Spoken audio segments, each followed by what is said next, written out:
cargo clearance and then groupage cargo clearance processes? Thank you for a good question, because it is actually running headlines of late. Container-led cargo clearance simply means that someone called a container leader, who is an intermediary, groups cargo for different importers, brings it into a country or ships it into Uganda, but instead of deconsolidating it into individual importer names, they proceed to clear it as if it is theirs.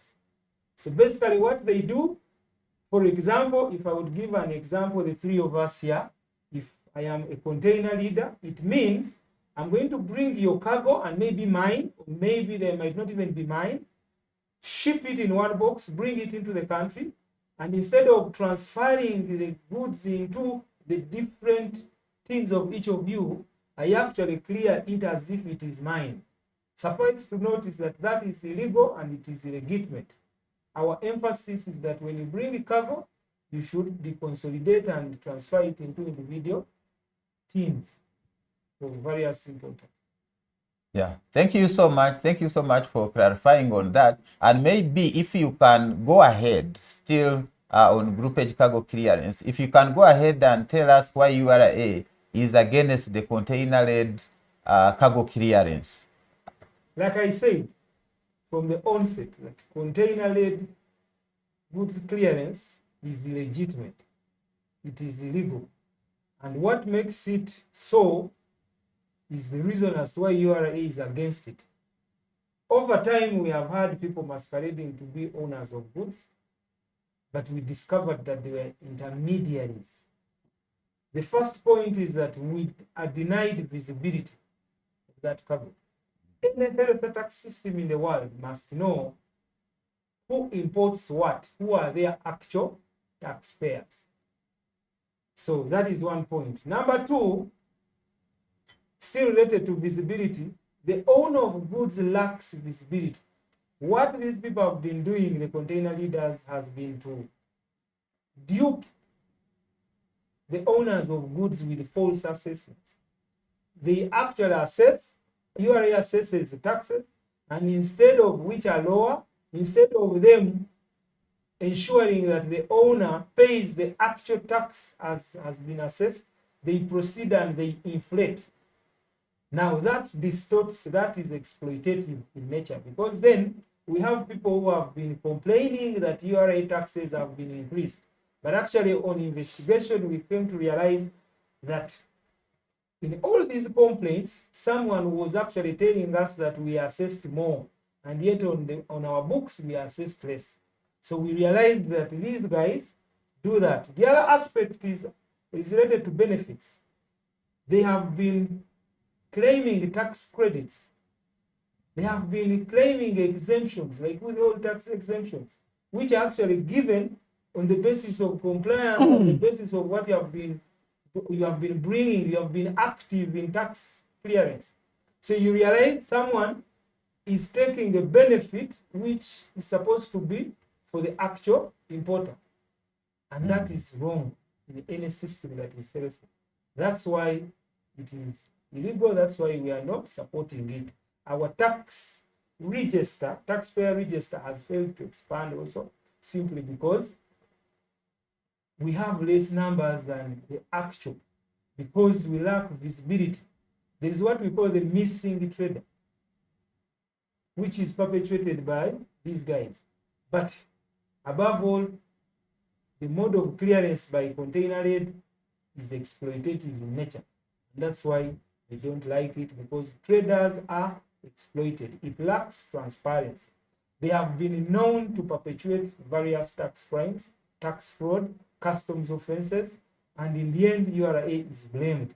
So it's time for us to streamline, and there's no other better way to streamline other than emphasizing clearing of groupage cargo under house rates. Thank you so much. Thank you so much, Mr. Kwargonza, for explaining to us the actual issues involved with container-led clearance of cargo in customs.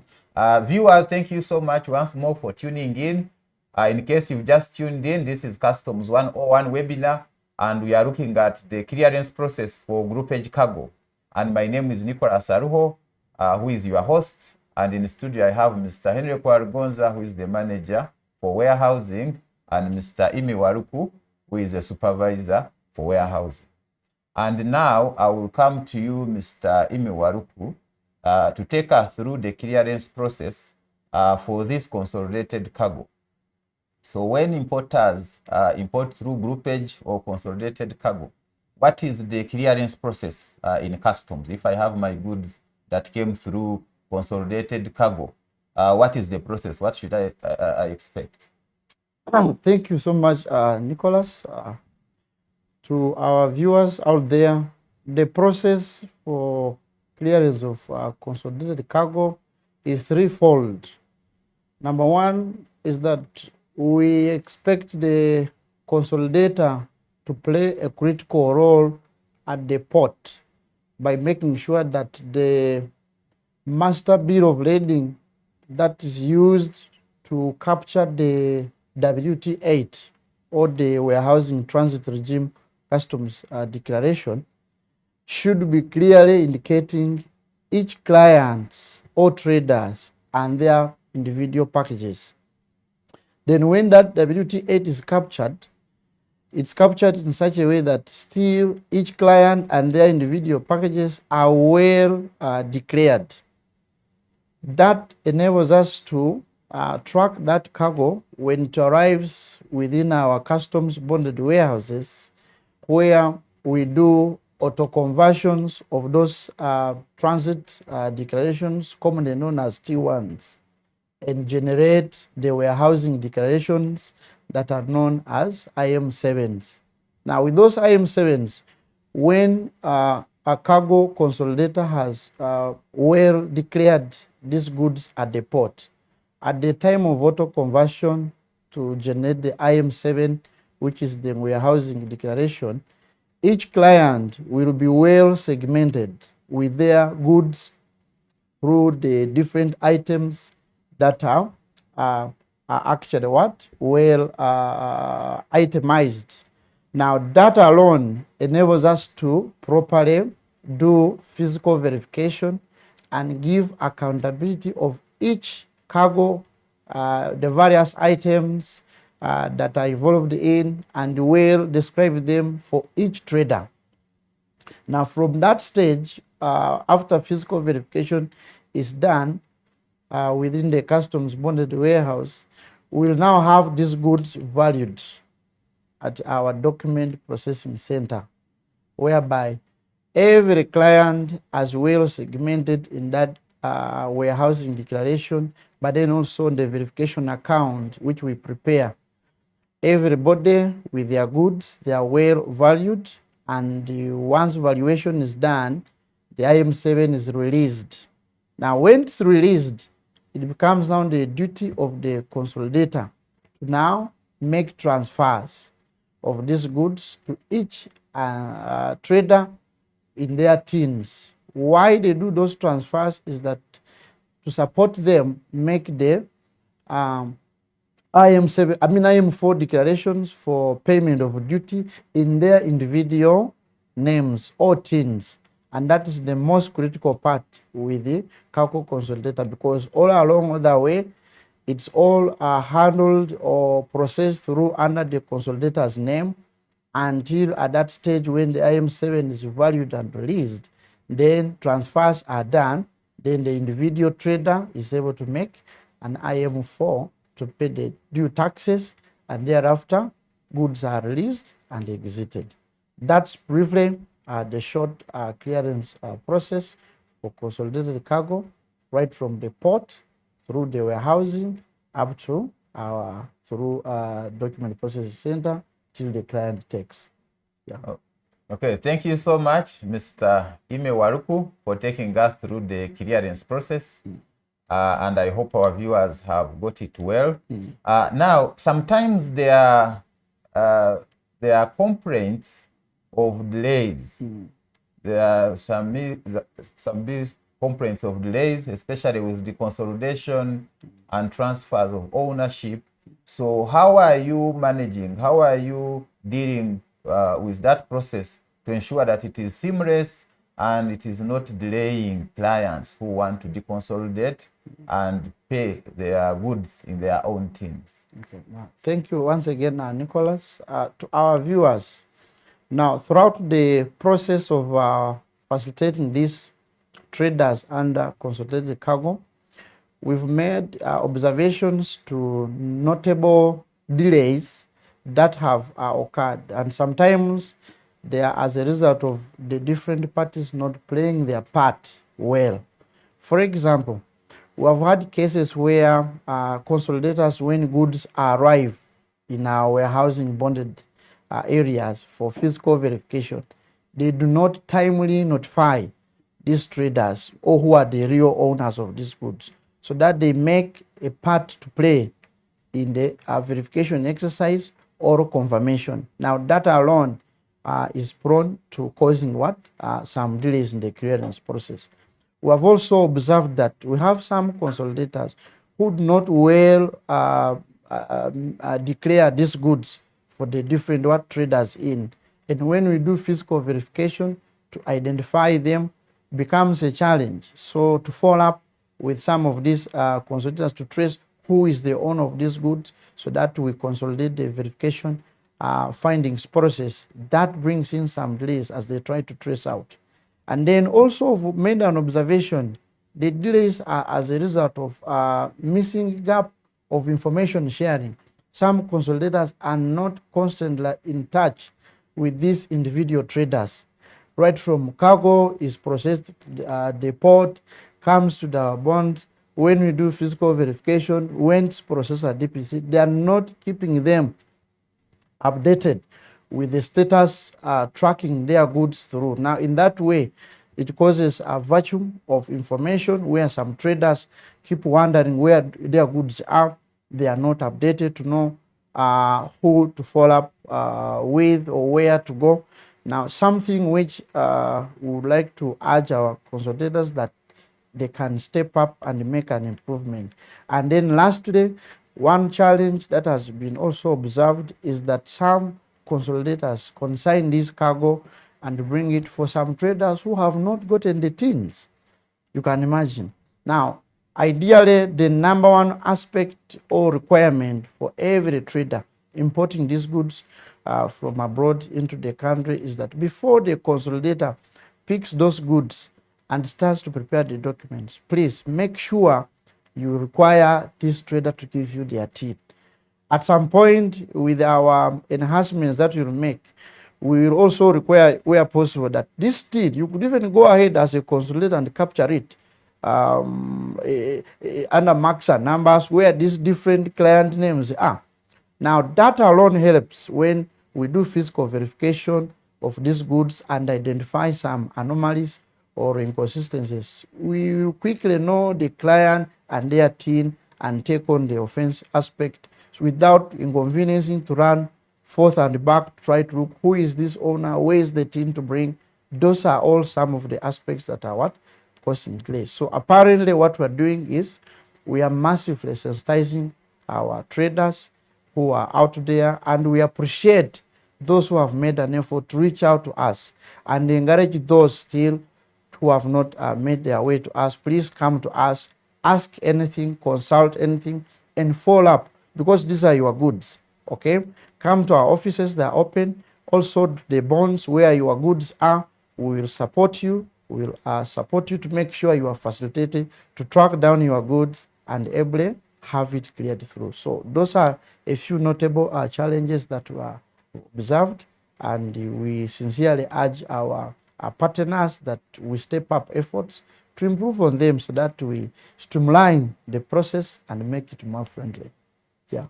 Thank you so much, Ime. Thank you so much for that explanation. What I get is that we all have a role to play in this whole process for it to be seamless and avoid the delays. It means that the importer has a role to play, the consolidator has a role to play, the clearing agent has a role to play, and URA has a role to play. So what I get from your explanation is that if we all play our roles Correct. very well, then we can avoid all these delays that come in along the way. Absolutely. Now, I want to come back to Henry.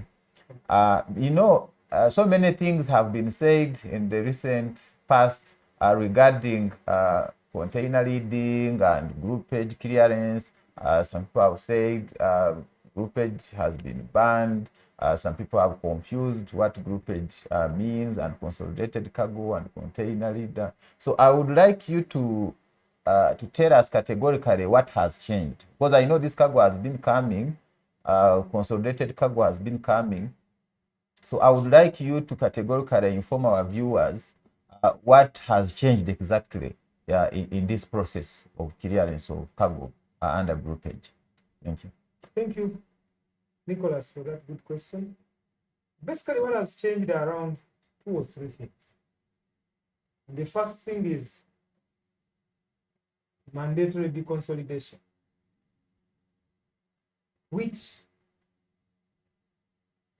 we know as issuing of a house bill. If I am a consolidator, I ship a grouped shipment. Previously, what they would do, they would choose to or not to issue a house bill.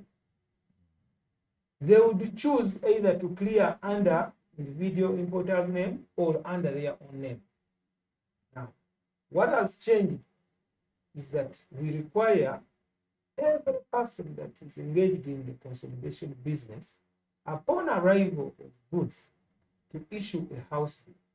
A house bill is just a commercial document, a trade document, where a consolidator identifies the actual owner of the goods and also the quantities that they own. It is the mother document that will be used by the individual importer to actually make a declaration under their own individual name. The second point that is still related is the individual import, the mandatory transfer of ownership. So you issue a house bill, but also you proceed to transfer ownership. In international trade, what we would call a chapa for these goods is the bill of lading. It's the certificate of title. So when goods are being moved from, say, China to Uganda, they will come under one bill of lading. Now, at that point, you deem those goods to be owned by the consolidator, but in actual sense, you know that is just the transporter. Now, when he arrives here, the house bill is like a subdivision of that chap to now this other person. And now that brings me to the second point that I was making of mandatory transfer of ownership.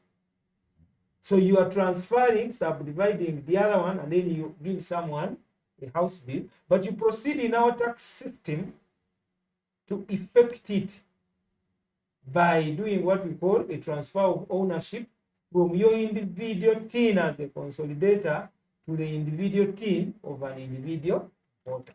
So those are 3 things. The third point, which is also mandatory, is that the individual importer of goods in a group shipment will proceed to make a customs declaration. He can choose to store them if he doesn't have money in our bonded warehouses, but storage will be under his name and tin. He can choose to remove them and pay taxes so that he takes his cargo, which in the customs language we call ex warehouse, under his individual name.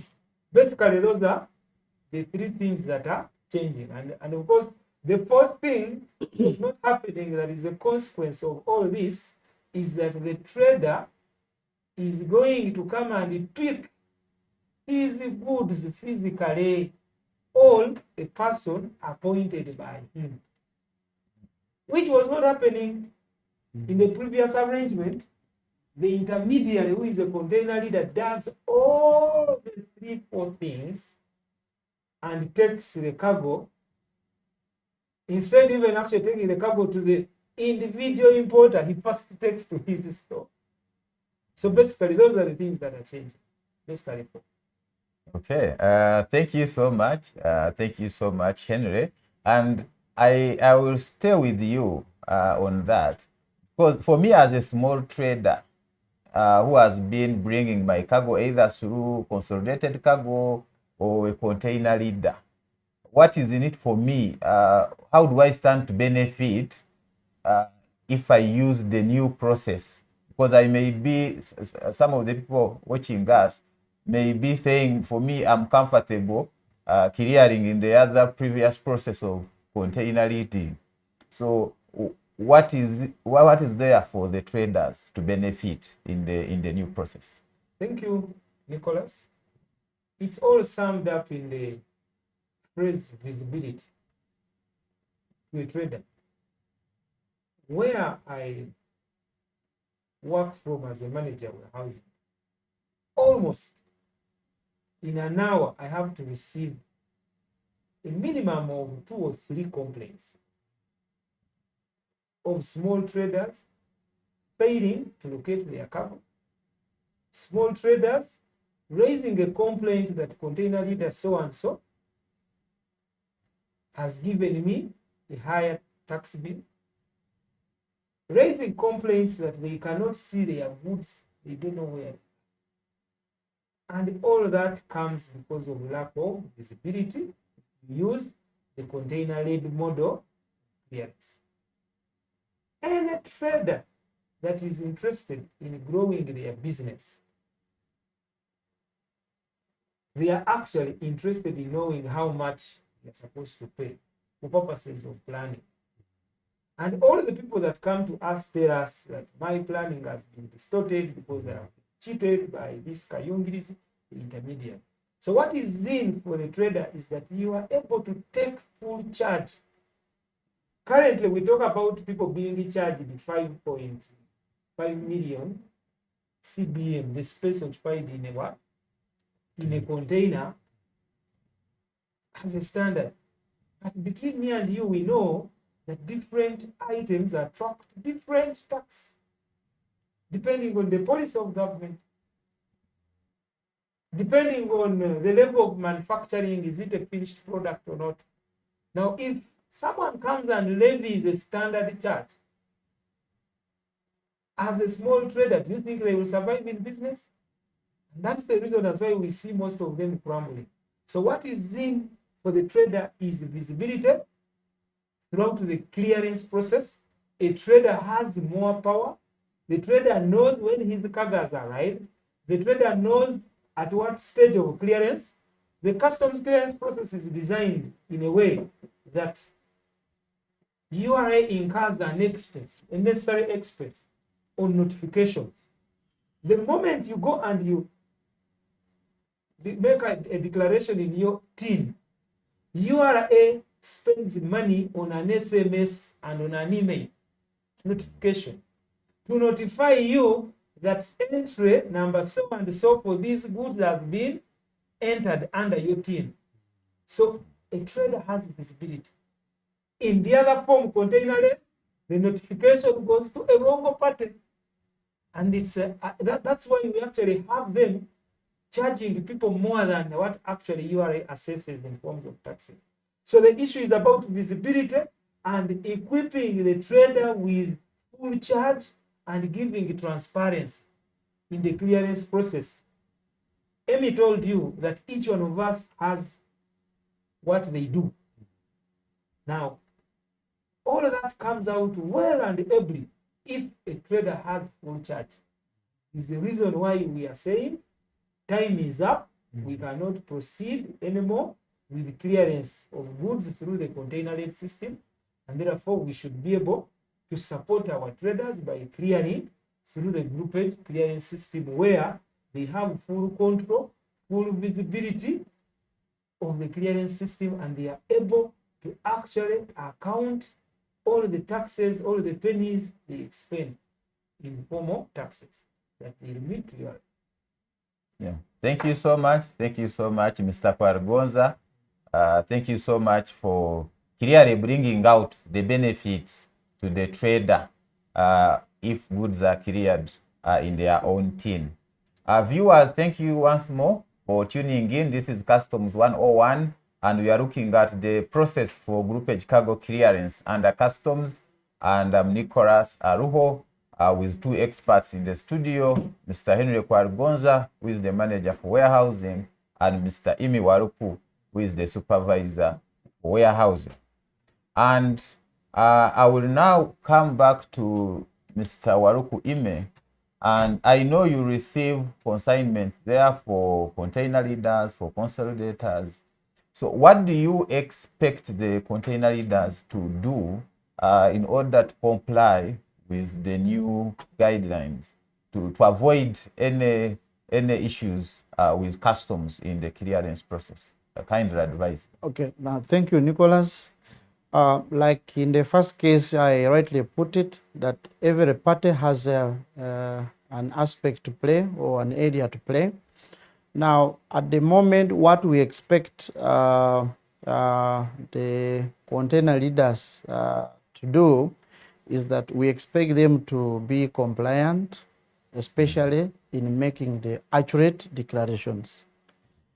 Number two, we also expect them that when we do physical examination of these goods and well segment them for each trader, they should quickly and vividly assume the process of transferring these goods to the individual traders, so that the individual traders can make the final home consumption declarations and pay taxes in their tins. In that way, we will ease the clearance flow and reduce the delays, but then also reduce on the cost of doing business on the side of these traders who have been getting their goods wholesomely cleared under one container leader. So basically, we expect that consolidators, the container leaders at this stage, should comply and make accurate declarations. We make the verification accounts clearly indicating each trader, and then also immediately they make the transfers of these goods to the individual trader team, so that we fast track the clearance process of cargo and enable these traders pay the taxes and take their cargo.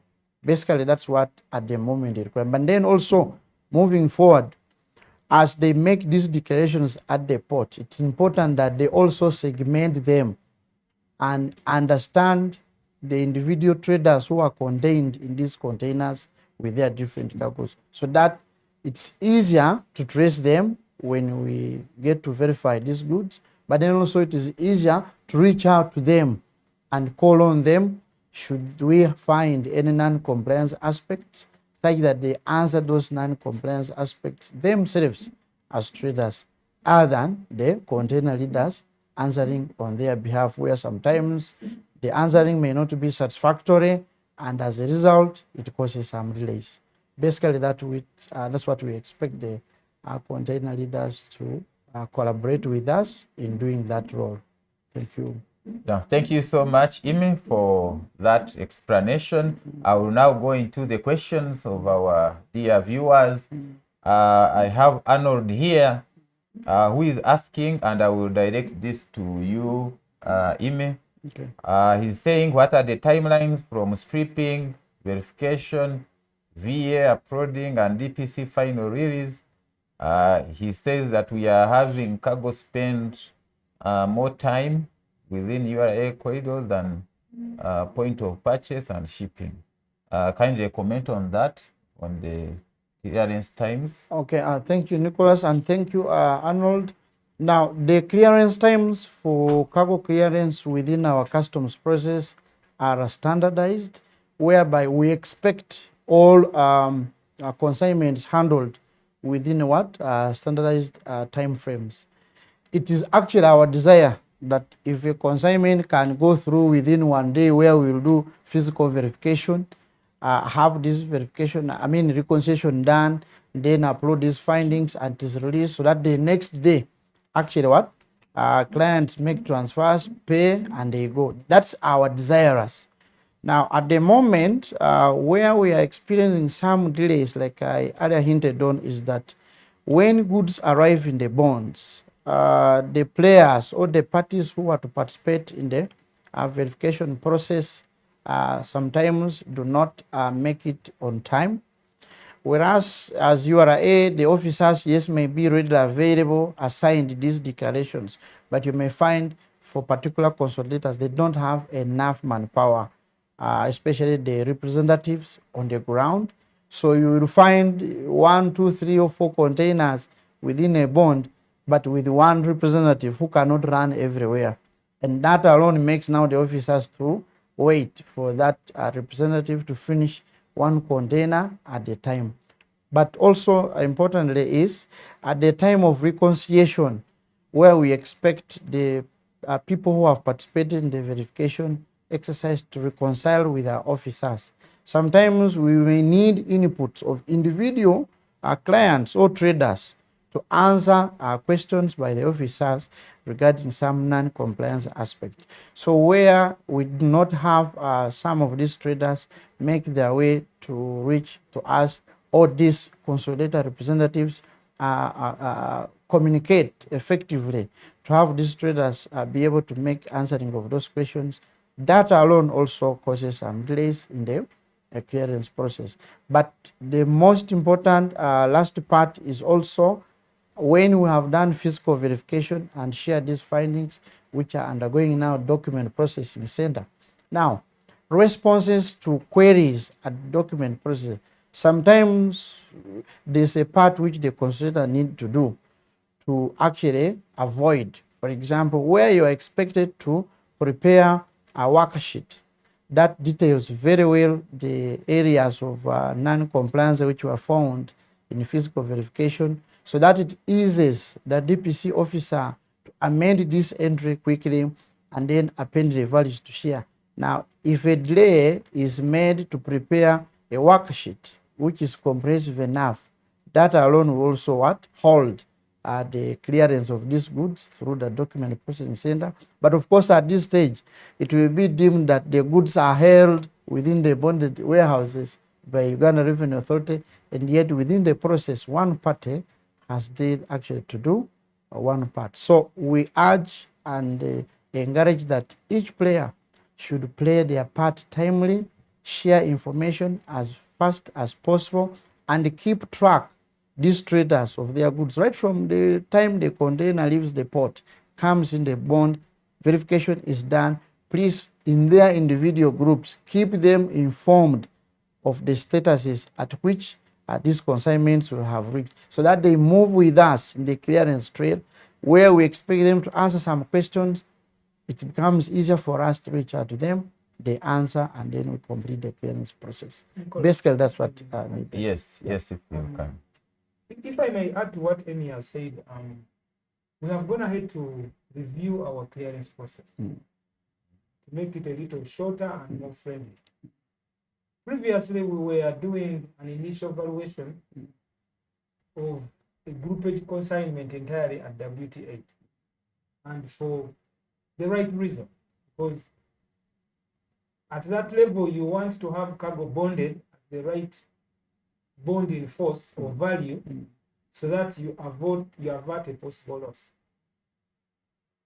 Now we realize that could be actually suspended to a later stage, and we somehow trust what the consolidator will declare to us. And at that point, we have been calling upon consolidators to ensure that they give us a reasonable bonding force that is approximate to what they are bringing in. So pulling that out of the system is shortening the process. The second is valuation at IM7. Still, for cargo security, you can only store an item whose value you are sure of, such that in the event of a loss, you are able to actually recover from the actual amount. So it protects our taxes. But again, we realize that by nature, groupage cargo has multiple importers. Now, getting them all together to agree in the chain causing some delays. And what have we agreed as URA? We suspend or we treat groupage cargo as an option, as an exception to the general rule that all goods that have been declared for housing, we must value them at IM7 at that level. So which is a benefit. And we are still giving a benefit on the basis that, on the basis of trust, that we trust that our consolidators and importers will furnish the correct documentation. So that at least we are able to have declarations declared reasonable with reasonable amount. So we are suspending that, shifting the valuation to individual house bills. That alone has actually reduced the turnaround time, because then customs does not have to wait for consensus of all individual importers. If they were around 60 in a container of 40, it means all of the 40 had to agree to the value that is being attached to the individual consignment. And we have gone back and said, on the basis of trust, let us trust what they are declaring to us and suspend or postpone the valuation to individual shipments. The third is, which is also well-intentioned, requiring every individual importer to be present at verification. The essence is that each one should be able to identify their cargo. Honestly confirm whether it was shipped, it's not shipped, at the point when they are opening the cargo. Now we realized still that we are getting delays in the form of being unable in some instances to have all the 40 people available. But if they are available, we have mechanisms to accommodate all of them, because our verification bays are spacious, and the form of offloading is done in an organized way, shipping each consignments with corresponding marks and numbers together for easy identification. Now the challenge was having all the 30 or 40 that are in that consignment to be present, and that would delay. So we also reviewed that process and said, general rule, let whoever is in a group shipment be present, because it's their right. Exception, we shall proceed with the consolidator representing you if you are not around, because in any case, he's the one you gave the car. Or the person that you have appointed as your agent that is going to represent you in the consequent clearance processes. I can tell you that has also been a game changer.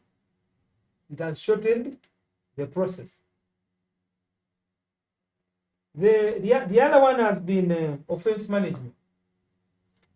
Still previously, the moment an offense would be got on one or more of shipments in a grouped consignment, we would not proceed to clear the whole cargo until when each of them has all offenses have been settled. Now, it had something good for us, because we would not have outstanding offenses, and therefore we don't have audit queries and the like. We would proper account. But on the other hand, it was suffocating to an innocent trader. An innocent trader who furnished the correct documents, whose goods have been declared in totality and the trueness, being delayed simply because another trader in the same consignment decided to hide the goods. So we decided to see that other bit. We looked at the side of the client still. We moved the lens from URA's interest. We said, how do we be other? How do we look at our taxpayer? So we also said, let us shift offense management to individual shipments. If Henry has brought cargo and he has chosen not to declare all, Henry's cargo will be managed separately when they are clearing his what? So we opened the gate. That has enabled innocent traders to be able to clear without any encumbrance. The other one has been, of course, operationally, when you say that I'm going to clear house bills, it means multiplication of work somehow. We have been also able to have our staff numbers boosted, actually multiplied by 2. Where we're having 1, we have 2 or 3. Why? So that we can resolve workload challenges. So we believe that with all those initiatives, the process has been shortened. That's why for now you can count 5 instead of the long processes that we had, because we have tried to plug out all the redundant processes and also to be client centric. Okay, thank you so much. Thank you so much for that elaborate explanation and clarification regarding the time clearance of groupage cargo. Thank you so much, Henry and Ime. You've ably explained the initiatives in place to ensure that cargo clearance for groupage is efficient and the delays are minimized. And I believe that answer has is enough for some other questions which we are also regarding delays. Because I have a question here from someone in Mbarara who was complaining about the same issue. I believe that you got the answer, and another anonymous attendee. Maybe what I can bring to your attention, Henry, there is Ujura Amos Nathan here, who suggests that since the IM7s are taking long to be released, he suggests that why don't we do a valuation at IM4? Maybe if you can quickly comment on valuation at IM4. He thinks that valuation at IM4 would be faster. Thank you, Nicholas. Like I said, for groupage cargo, we have already rolled out that. Why? Because we don't want an innocent trader who did declare their items as they are to be delayed by another who was hiding some. So as an exception, for groupage cargo, we are no longer valuing at IM7. What we do at IM7 is to just amend the declaration to capture all quantities. That is indispensable, because then you are not going to be able to account for what you are storing. And we have shifted the valuation for goods that have been brought in a grouped consignment to IM4 level at individual house bill for entry level. However, for individual clearances, the best is still doing it at IM7, and the same is not replicated at IM4. So it is done once, store goods at the right value at X warehousing. You just X warehouse when you know how much you are going to pay, you clear. Okay, thank you so much. And I will stay with you. There is a question from Emmanuel Imoni, who is asking about the single customs territory. He wants to know how the clearance process for groupage cargo fits within the single customs territory clearance process. Wow, that's a good question. Yes. With the single customs territory, first of all, our borders were shifted from what we normally knew as the Ugandan borders of Malabase, for example, or Mutukula on the southern side, and the Bondi on the western side.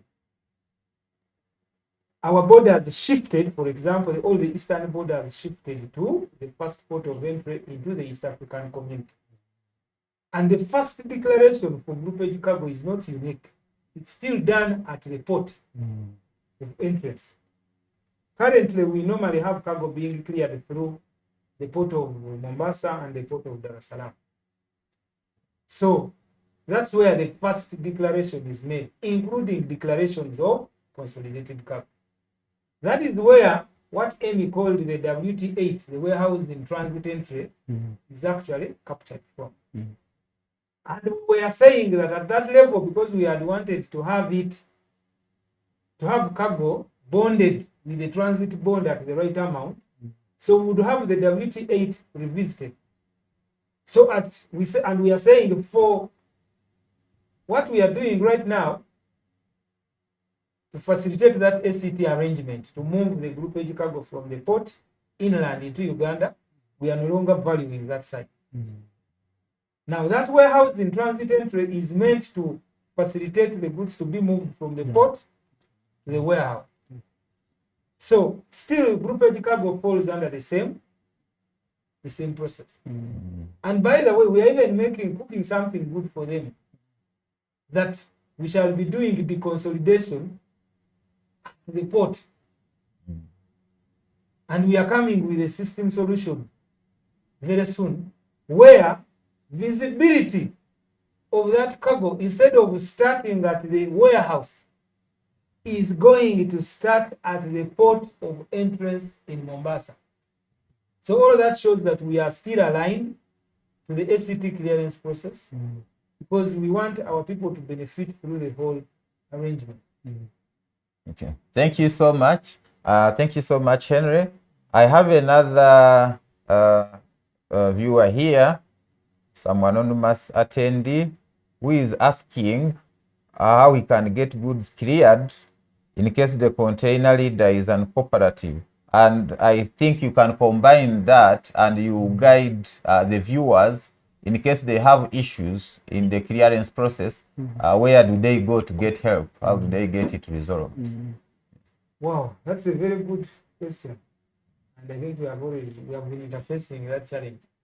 The first thing that we can't deny is that the intermediary you use to bring the cargo, this container leader, in international trade, where you are not, is deemed to be the owner. And to that extent, that is the private arrangement, the contractual obligation, which can actually be pursued, first of all, through the courts of law, because when you are agreeing with him to bring your cargo, you enter into a contract that is enforceable. Whether written or not, it is enforceable in the courts of law. But the other bit, with us emphasizing transparency and visibility, when actually they bring this cargo, we are able to identify, because even for their own use, they always mark the cargo. Now, what we have been doing has been insisting, the moment we find marks and names on the cargo, we task the container leader to identify those people. And because we are a regulator, they have actually been complying. The other aspect would be, if he's courteous to the extent of providing you with a container number, share with us that container number. In the shortest time possible, we shall be able to give you the details of that cargo to ease your follow-up. And because also we shall have known that actually that cargo has your cargo, we have severally been arbitrators. Being tax people and regulators, at least we hold some good standing that when we talk to these people at some level and at some point, they break down and they disclose. So whoever is out there and he has been cheated by these people, our call is reach to us out, come to our clearance office in Nakawa, office of manager warehousing. You'll find me there. If I'm not there, my colleagues are there. To ease the search, come with a container number, because it's always the easiest unique identifier that can help us to at least track the actual container where your cargo is, and to be able to know whether it has been cleared already or it is still in our clearance process, and we can work together to ensure that the container leader actually complies and identifies you. Where you have clearly come out and proved that you have cargo there and you have brought transactional documents, and we are able to tally. Like currently, I will tell you, I'm working on a case of a lady who has solar items. She provided clear documentation, and on checking in the containers, the goods are there.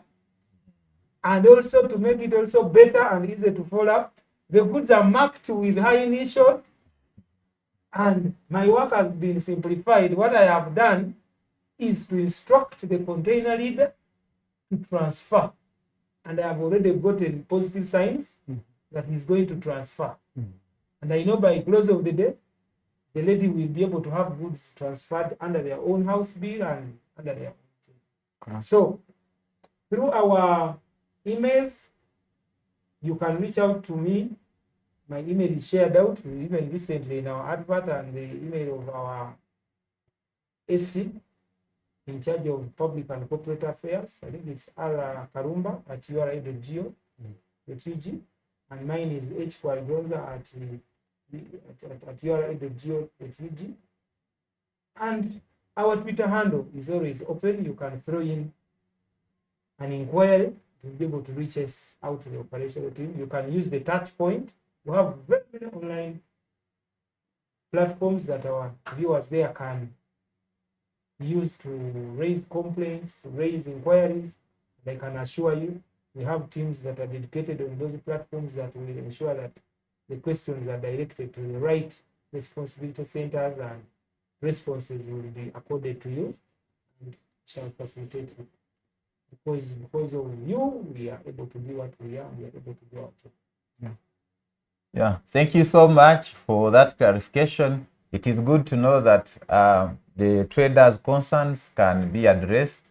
It is good to know that the team is available to address any concerns in case you meet any challenge within the clearance process.